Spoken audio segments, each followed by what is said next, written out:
Imagine this. It is 3 a.m. somewhere on the Eastern Front. You are a German soldier huddled in a frozen foxhole. The temperature is 35 degrees below zero. The cold is so intense it feels like it's burning your skin.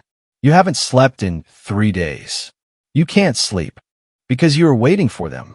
You skim the night sky, but you see nothing. You listen for the roar of heavy bomber engines, but you hear nothing. Just the wind howling over the Russian steppe. And then you hear it. It's not a machine.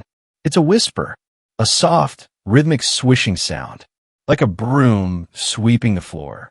Swish, swish, swish. Your blood runs cold. You scream for the flak crews to wake up. Luft alarm, luft alarm. But it's too late. Before the searchlights can even flick on, the ground explodes. Your fuel depot is gone in a ball of fire. The ammo dump detonates, sending shrapnel tearing through the camp. In the chaos, you look up, desperate to see what kind of advanced stealth technology the Soviets have invented.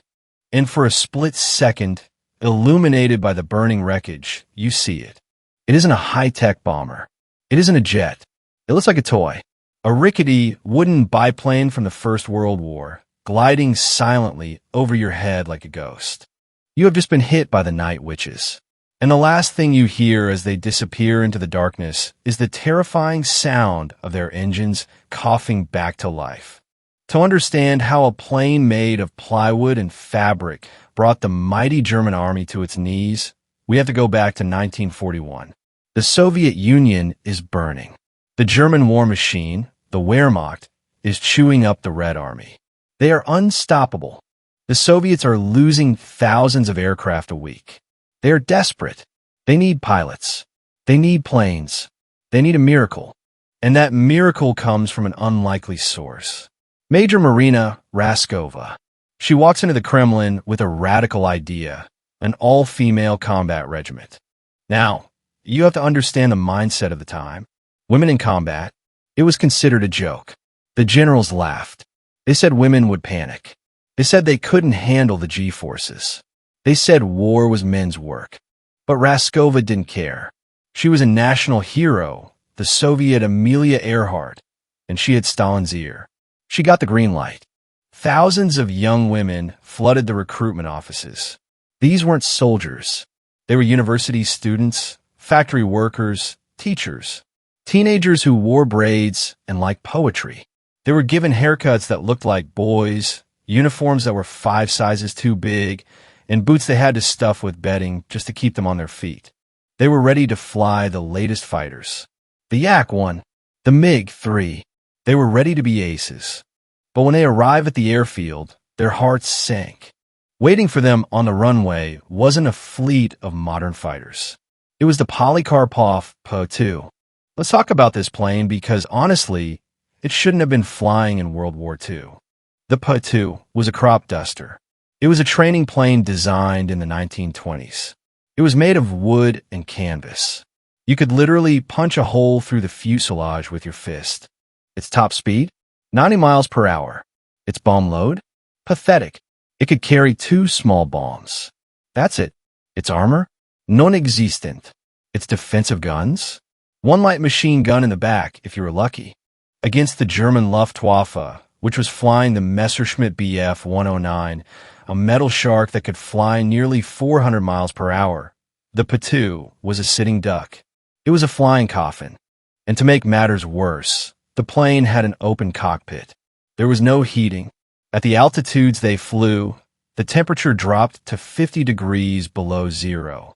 If you touched the metal control stick with your bare hand, your skin would rip off. The girls were told, "This is what you have. Make it work." And then came the final insult. Because the plane was so underpowered, every ounce of weight mattered. The commanders did the math. The weight of a parachute was roughly equal to the weight of a few extra incendiary bombs. So they made a choice. They took out the parachutes. Let that sink in. These girls, some as young as 17, were flying wooden planes into the most heavily defended airspace in history at night in freezing temperatures with no way to escape if they were hit. If the plane caught fire, you burned with it. So, How do you fight a modern army with a crop duster? You don't fight fair. You fight dirty. The women of the 588th Regiment realized they couldn't fly during the day. The German fighters would shred them in seconds. So they owned the night. But the P-2 had a secret weapon. It was slow, incredibly slow. The stall speed of a German Messerschmitt was actually faster than the top speed of the P-2. If a German fighter tried to get on their tail, he would zoom right past them before he could even line up a shot. It was like trying to attack a butterfly with a rocket ship. But the bombing runs? That required nerves of steel. Here is how they did it. They would fly in close to the target, the engine popping loud and clear. The Germans would hear them coming. They would swing the searchlights around, scanning the sky. And then, miles from the target, the pilot would do the unthinkable. She would cut the ignition. Silence. The propeller would stop spinning. The plane would become a glider. They would dive towards the target in total silence. No engine noise to give them away. Just the wind and the wires. It was stealth technology before stealth technology existed. They would glide over the German trenches, drop their payload directly into the enemy tents, and restart the engine just feet above the ground to climb away. The psychological impact was devastating. The Germans called them Nachthexen, the night witches. Rumors spread in the German mess halls that these women were injected with special chemicals that gave them night vision like cats. They weren't fighting soldiers. They were fighting ghosts. But the stress was unimaginable. Because the P-2 could only carry 2 bombs, a single mission wasn't enough. These women would take off, fly to the target, drop their bombs, fly back to base, rearm, refuel, and take off again. They didn't do this once a night. They didn't do it twice. Some of these pilots flew 18 missions in a single night.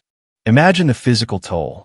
Taking off and landing 18 times in the pitch black with no radio, no radar, just your eyes and a map on your lap. Nadezhda Popova, one of the most famous commanders, recalled nights where she was so exhausted she had to be carried out of the cockpit. Her flight suit was frozen solid. She would sleep for 10 minutes on the wing of her plane while the mechanics loaded the bombs, and then she would go back up. And the Germans were getting smarter. They started setting traps. They created flak circuses. They would arrange searchlights in a massive circle. Once a P-2 flew into it, the lights would snap on, blinding the pilot. Then the anti-aircraft guns would tear the wooden plane to shreds. One night, the regiment watched in horror as 4 of their planes were caught in a searchlight trap. There were no screams on the radio because they had no radios. Just 4 balls of fire tumbling out of the sky. 8 friends gone in seconds. But the night witches didn't stop. They adapted. They started flying in pairs. One plane would fly in loud, acting as bait to draw the searchlights. As soon as the lights turned on, the second plane would glide in silently from the dark and bomb the searchlights. It was a deadly game of cat and mouse. And the mouse was winning. The most legendary moment came near the end of the war. The Germans were retreating. They were moving supplies through a critical rail hub in Poland. It was heavily defended. The Soviets had sent in their heavy bombers, massive planes with tons of armor, and they had all been shot down. The flak was too thick. The mission was considered impossible. So they sent in the night witches. The weather was terrible. Fog, low clouds, zero visibility. No normal plane could fly. But the P-2 wasn't a normal plane. Popova and her navigator flew at treetop level, literally dodging church steeples. They followed the railroad tracks like a highway, flying so low they could see the faces of the German soldiers on the ground. They reached the station. The German anti-aircraft guns opened up a wall of fire. But the witches were too low. The German guns couldn't aim down far enough. The shells flew right over their heads. Popova cut the engine. She drifted over a massive ammunition train. She pulled the lever. The explosion was so violent it nearly flipped their tiny wooden plane upside down. The shockwave tore fabric off the wings. But they held on.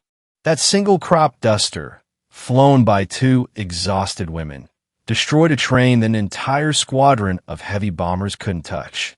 By the time the war ended, the women of the 588th had flown 30,000 missions. They had dropped 23,000 tons of explosives. They had endured things that would break the hardest men. They froze, they burned, they bled.